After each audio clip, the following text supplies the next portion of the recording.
Desde que desencarnei, depois de trabalhar longos anos e porfiadamente nas hostes mediúnicas, tenho meditado bastante sobre o tema essencial, que é a usina humana, a centelha divina, o homem transcendente. Tendo tido no eslovaco meu primeiro caso a observar de maneira transcendente ou historicamente espiritual, firmei base na certeza de que nunca encontraria um espírito grandes dificuldades a vencer, e nem tampouco abismos a enfrentar, ou reencarnações dolorosas a viver, se quisesse de fato compreender e seguir a trilha ideal, a perfeita escola espiritual, aquela que ensina a estar Deus nos fundamentos de tudo e de todos, e um Deus que exige apenas sabedoria e amor, tratos sociais decentes, nunca, porém, macaquices e simulacros, rótulos pomposos e falsas culturas, essa vastíssima fauna que ostenta a santidade postiça, uma vez que nada sabe e nada faz pela esfera íntima, pelo reino do céu que é interior, conforme os verdadeiros ensinos do Cristo. Chamado dias depois, para sondar o histórico daquele pobre eslovaco, encontrei a mim e a outros, alguns tantos mais pobres ainda, porque muito mais errados, fartamente carregados de gravíssimas faltas, muito sangue derramado, perseguições e crueldades pelo curso de toda a vida, e muitas tormentas pelas vidas afora. Ao cabo de tudo, veio a palavra de quem nos instruía, afirmando: aí tendes o que fizestes no passado pelo presente, e o presente como é em virtude do passado. Tendes a história da humanidade, pois que tudo se resume em marchar do indivíduo para a coletividade, encontrando nesta soma dos erros ou dos acertos dos indivíduos em particular. Quem somos? Somos o passado, somos o presente e seremos o futuro. Como viremos a ser? Viremos a ser como nos fizermos. Qual o entendimento ideal? E depois de breve silêncio, olhando grave e fraternalmente para nós todos, ideal é o entendimento que reflete a sabedoria da lei, do amor e da revelação. Ideal é cultivar as virtudes fundamentais, os valores da consciência e os poderes da inteligência. Aquele que se entrega a inventar e a cultivar aparências de culto religioso, macaquices comerciáveis, naturalmente se desvia do reto caminho da sabedoria e do amor.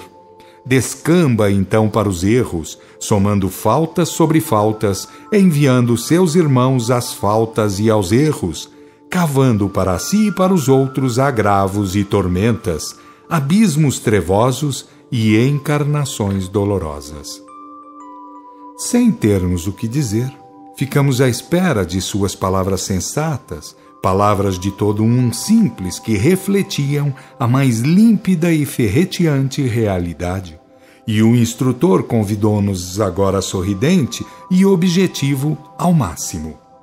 Vamo-nos desta casa de sondagens maravilhosas, que o reino do céu é interior e aguarda de todos nós o trabalho desabrochante.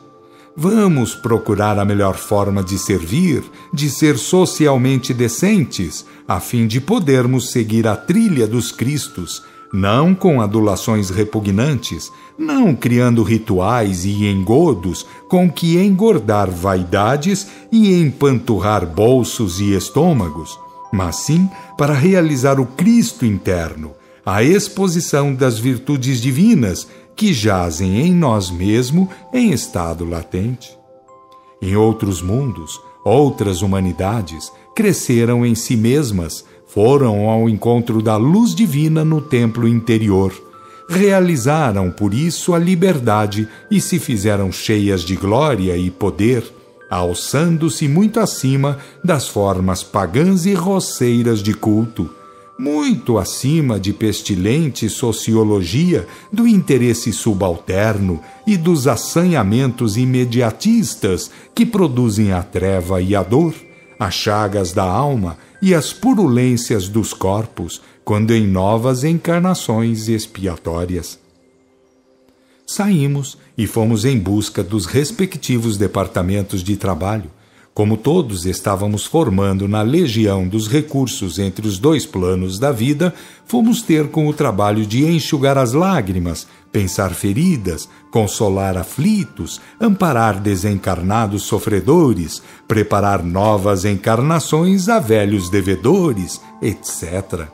Fomos à luta pela exposição do céu interno, mas trilhando agora a via de fato, a oficina redentora, sem pompas e sem títulos, sem rótulos pomposos e sem os galardões enganosos do mundo, extraindo merecimentos do emprego virtual do espírito, fazendo valer o cérebro e o coração na ação fraternal direta, sem pensar sequer nas invenções mentirosas, nos simulacros com que procuramos, naqueles dias de treva, encostar ao longe o Cristo e a graça por ele trazida, a revelação por a toda a carne, o instrumento que faz compreender a dignidade fundamental da lei e a divinização final do amor. Como faltosos do passado, inventores de formalismos, ou por culpa daqueles que primam pela manutenção dos mesmos em benefício de regalias mundanas, vivemos em estado de alerta e compunção? Não faltam aqueles que procuram o reino do céu, não escasseiam aqueles que sentem apego pelas verdades do Espírito. O que falta são os recursos perfeitos. O que falta é abandonar a idolatria. O mundo está cheio dos que procuram o Deus de verdade e de justiça, Deus que é divinamente íntimo, que no íntimo deseja e quer ser encontrado. O Deus de todos os grandes reveladores, o Deus desejoso de união no templo íntimo, na consciência plena de cada filho. Mas, infelizmente, não é assim que os filhos vivem a procurar o Pai Divino, o fundamento essencial do infinito e de todas as infinitas partículas. Procuram-no, é certo, mas pelos escaninhos do erro, sem espírito e sem verdade, por meio de fantocharias inventadas por homens, através de salamaleques vendidos ou comprados, sempre em desacordo com os mandamentos da lei, sempre, ou quase sempre, resistindo à revelação, à comunicabilidade dos anjos ou espíritos por onde veio a mesma lei. A Escritura diz muito bem, aspas, porque não poderão jamais morrer, porquanto são iguais aos anjos e são filhos de Deus, visto serem filhos da ressurreição. Fecha aspas. Lucas capítulo 20. Aspas. Ora, Deus não é o de mortos, mas de vivos, porque todos vivem para Deus. Fecha aspas. Lucas capítulo 20. Aspas. Vós que recebestes a lei por ministério dos anjos e não a guardastes. Fecha aspas. Atos capítulo 7. Aspas. Porque se a lei que foi anunciada pelos anjos ficou firme e toda a prevaricação e desobediência recebeu a justa retribuição que merecia. Fecha aspas. Hebreus capítulo 2. Mais do que ninguém, temos a obrigação de lembrar a revelação como sendo instrumento divino de informação e consolo, tendo sido parte integrante da pior de todas as corrupções, lembramos com reverência a palavra do Senhor. Aspas.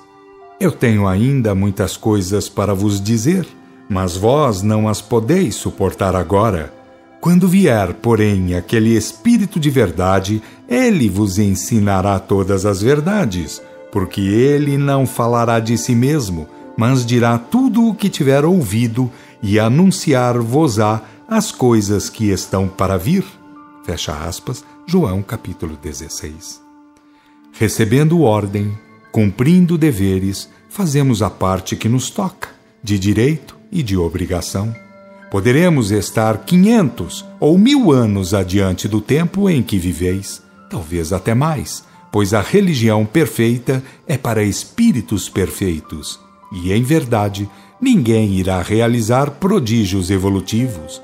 Casos de consciência, de caráter, não se modificam em 100 anos, e nem mesmo em centenas, quando se transformam em coletivos, em problemas da humanidade inteira.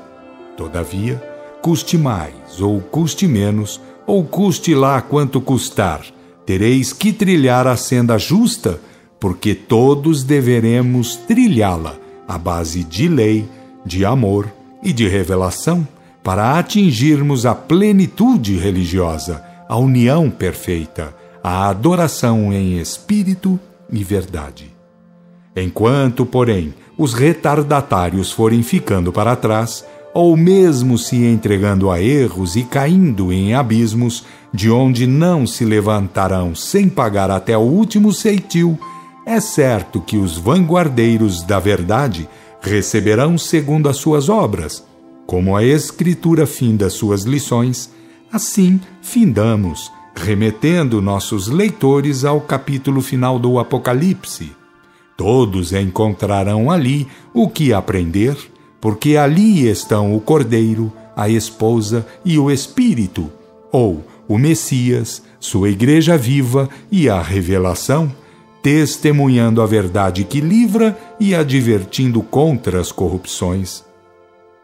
Se as nossas palavras vos parecem exigentes, se os nossos conceitos vos acutilarem os vícios idólatras, a culpa não nos cabe. Nosso intento foi transmitir a mensagem certa e necessária, justa e oportuna. Há quase 2000 anos, disse-nos o Cordeiro de Deus, que muitas coisas tinha para nos dizer, coisas que ficariam a cargo do Consolador e-las anunciando. Quem vos transmite a mensagem, através do Consolador reposto no lugar, é, em verdade, a voz da própria experiência. Convém ouvir, portanto, aquilo que naqueles dias o Messias não pôde anunciar. O benefício será, bem o sabeis, para aqueles que se fizerem adoradores de Deus em espírito e verdade, porque estes não acompanharão idolatrias e nem simulações, não amarão mais as coisas do mundo e dos homens, deixando de lado as de Deus, não farão a obra da traição, incutindo práticas que redundarão em trevas e dores, serão, em face do mundo, exemplos do caminho do Senhor. Fim.